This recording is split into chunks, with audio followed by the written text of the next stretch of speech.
charity versus social enterprise. I meet people in our sector who are social enterprises, and yet technically they qualify as doing exactly the same as what a charity is doing to them next door, and the charity calls themselves a charity, social enterprise calls themselves social enterprise.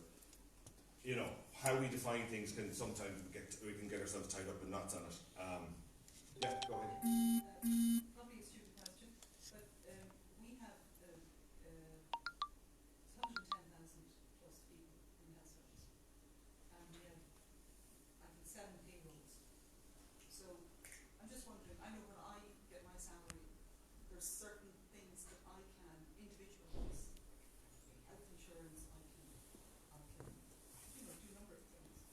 Is it possible that if you, I'm talking about corporate HSE, this is an internal thing, is it possible for employees to say, okay, I can pay my union sub, I can pay the salary to the hospital fund, I want to make a charitable donation to... Technically, absolutely.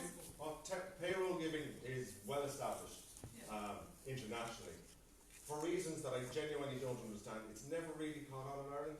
Some, overseas or foreign direct investment companies seem to have it from overseas. I'm aware of at least 2 organisations in Ireland that tried to set up payroll giving services to sell into corporate Ireland and to do that for them.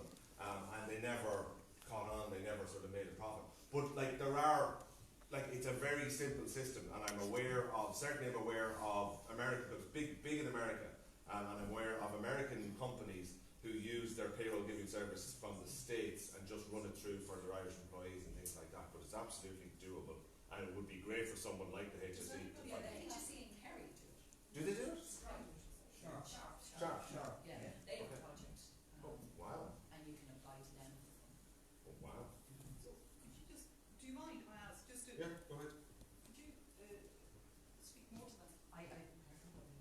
All I know is that it's an old charity, maybe Dave might like this more, but it's a Cork and Kerry, it's returned volunteers from Cork and Kerry many years ago set it up.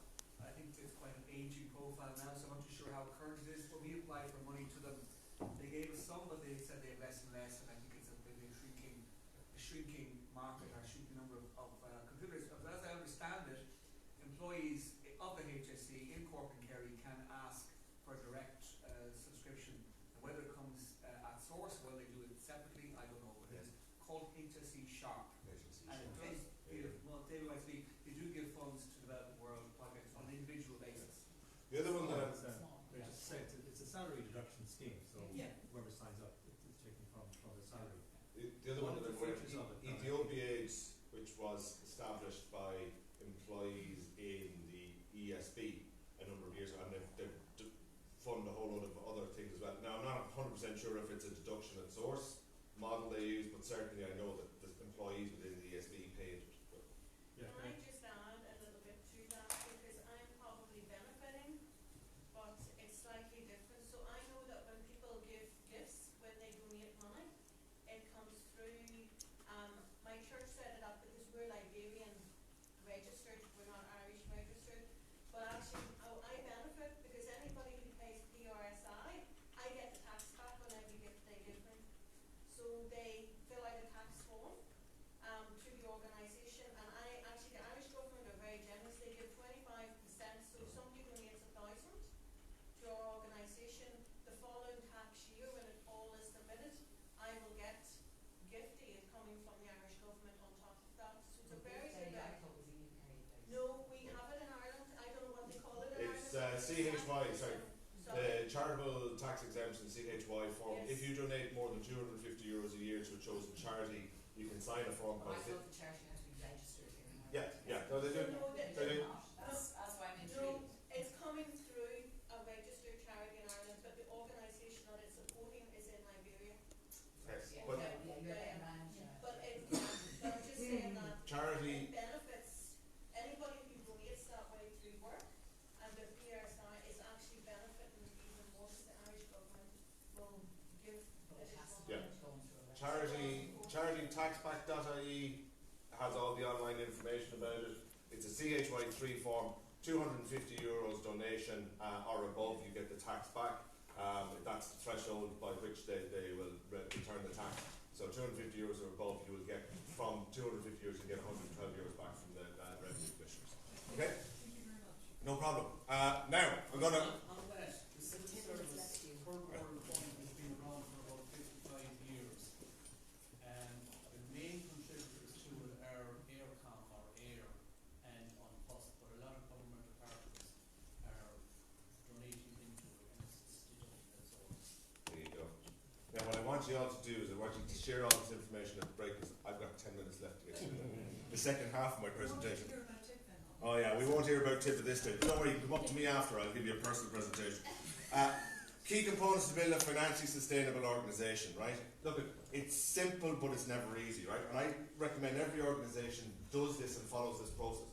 And just to speak a little bit about the wheel, when the wheel started its sort of, funding diversification or income sustainability strategy back in 2010, it sort of instinctively followed this process, even though we hadn't written about this process or whatever, but we actually got a whole lot of people together to put together, the top 10 tips around how you go ahead and do it. And then when we look back and we went, my God, the wheel pretty more or less followed the exact same thing. So it does work, and I have personal experience of this process working. First thing really is to make a commitment.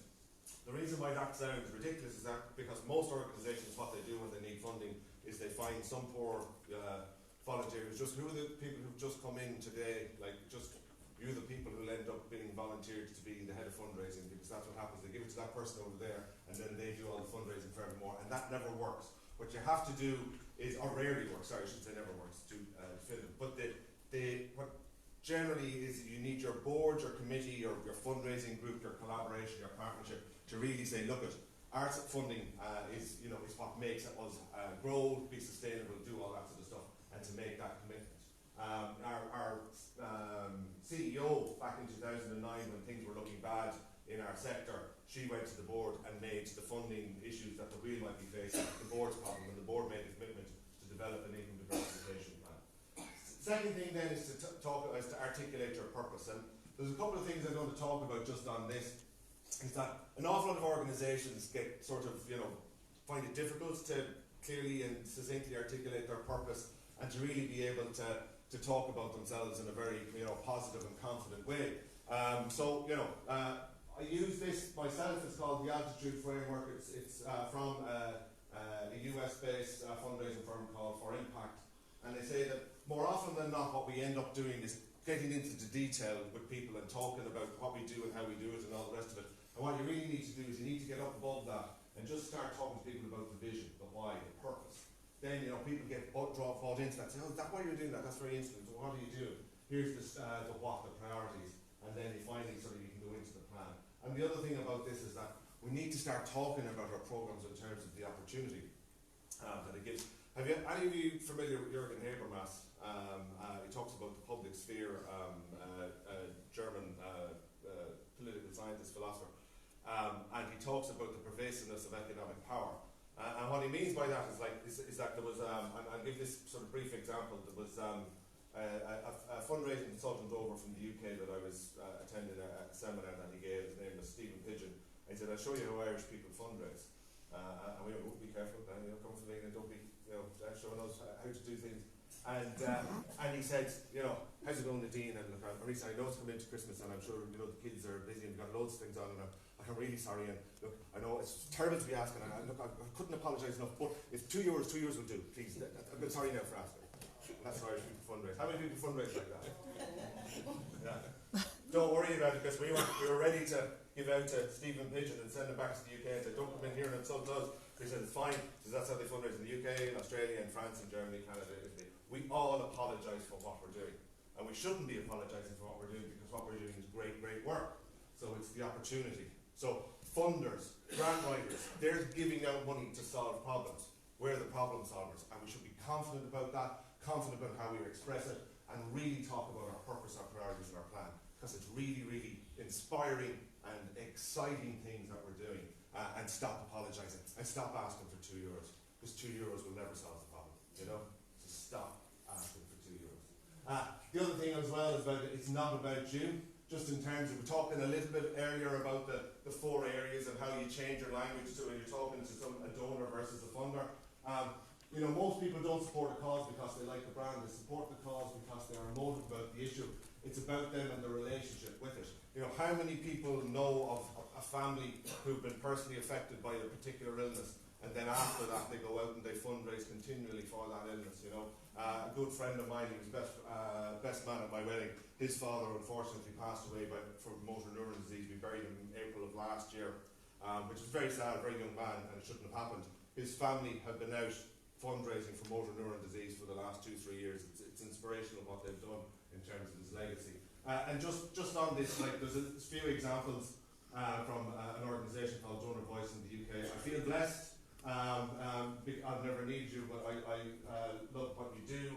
You know, I was affected, or my husband was affected, my cousin lost her husband, and then I value the support she gave my mother when she was terminally ill, and that's from a hospice in the UK. So it's all the reason why they support you, or they support your cause, and it goes back to that lady and what you said about your nurses earlier on. It's that personal connection.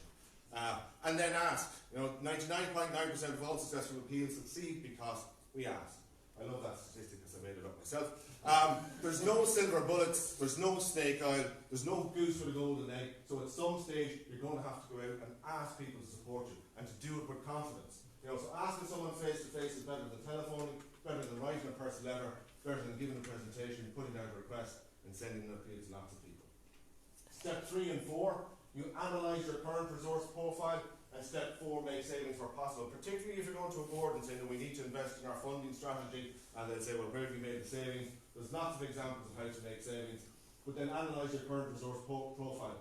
I will show you this very, very briefly. The Sustainable Funding Project from NCBO, they do have this thing called the Income Spectrum tool, and what they ask you to do in it, there's a link that you can download this from, is to put down the amount of your funding, when it finishes, what proportion of your income it is, and whether it's low, medium or high.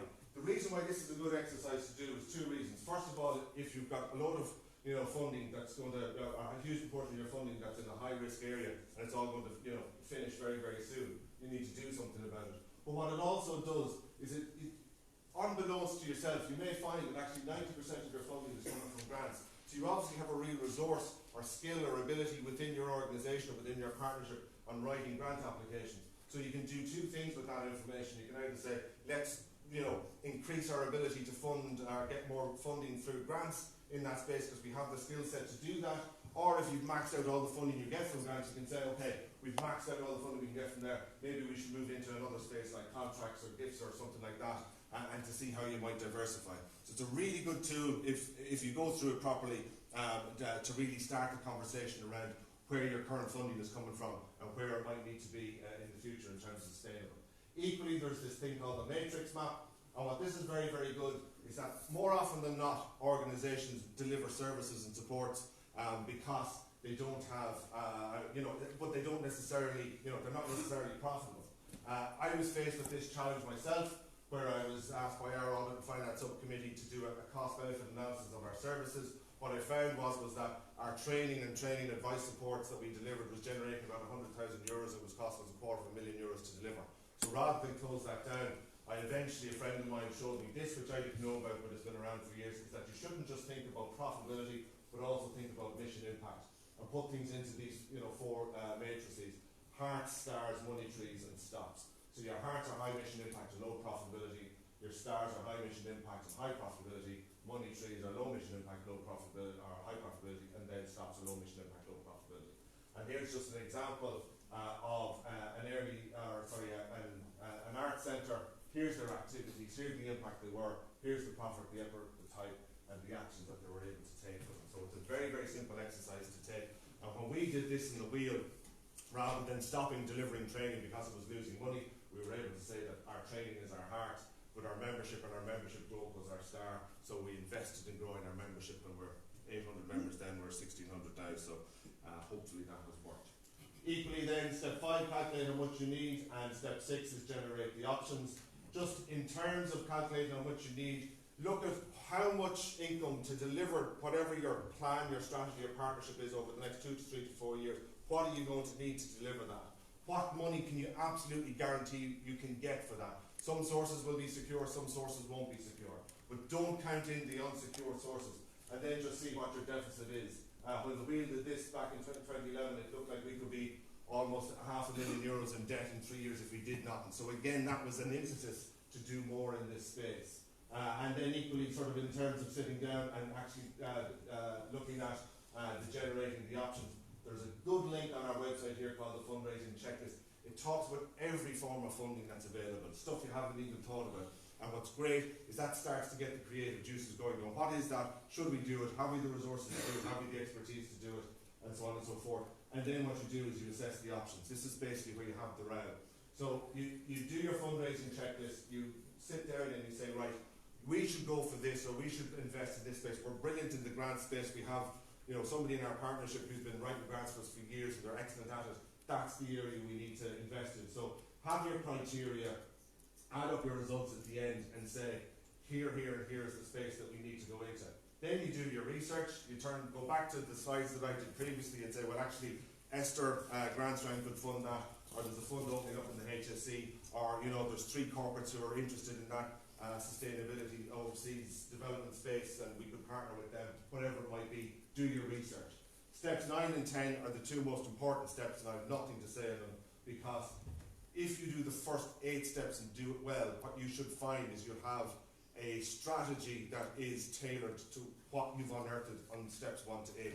So all I will say is that develop and implement an action plan and then monitor progress and adapt should be bespoke to what you've just done in the previous 8 steps, if that makes any sense. Does that make sense? Okay. The other thing I will say is just transparency. Just in terms of funding or fundraising from the public, we do live in a very sort of, increased compliance world. There are regulators in place now. Trust in community, voluntary, charitable organisations has taken a hammering. Trust in general in public institutions has taken a hammering over the years. So just make sure that whatever you're fundraising for, people know where the money is going and it's fully accounted for. I love this example from Spun Out. They say if you donate €10, where exactly it will go. It's on their website. It's totally open and transparent. I was going to do a section on writing applications, but I did get a 0 minutes left thing. So what I will just say briefly on this is I'm going to go to this. There's tips for writing successful applications. They're all there, 1 to 22. They're in that resource that I've shown you, or a link to. Go through it. If you want to start writing more applications, there's the information there. You can hear it from me here now or later on or whatever, but equally it's all available for you to download there. And then Success for Australia, 10 reasons why applications fail is because you're not eligible for the reasons, your project is not well planned, etc., etc., etc. And interestingly, the 10 reasons why applications succeed is the exact opposite of that. So, I'm out of time, but that's your fault. And I will stick around for anyone who's interested in my thoughts on Meme TV. Any questions before I finish up?